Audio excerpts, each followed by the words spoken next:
सङ्क्रान्तिको तयारी हुँदैछ। यता पाक्दैछ।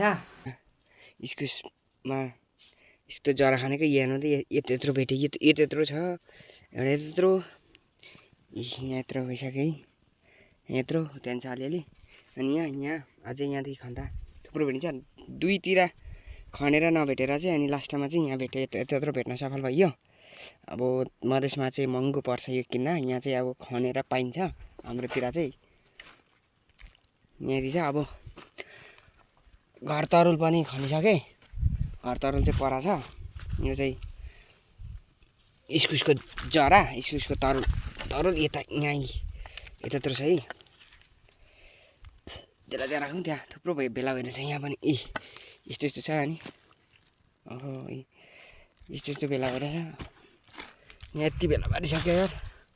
यहाँ पनि चाहिँ जरैसँग आउँछ। यो चाहिँ यत्रो छ, यसलाई जरैसँग राखौँ। यसलाई चाहिँ यहाँ चाहिँ खन्नुपर्छ। अब यहाँदेखि अझै छ यता, यता खन्दाखेरि भेटिन्छ। यहाँ चाहिँ यसलाई चाहिँ म खन्छु। अब सङ्क्रान्तिको तयारी हुँदैछ। यता पाक्दैछ। यता यहाँ तरुल उसिन्ने रेडी हुँदैछ। यता सेलरोटी रेडी, यता पानीपुरी, यता बहिनी खाएकै छ, घिचेकै छ। त्यहाँ चाहिँ मासु छैन।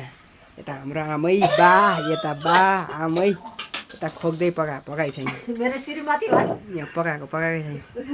यति फुलाउरा पकाएर कति खानु पर्ने।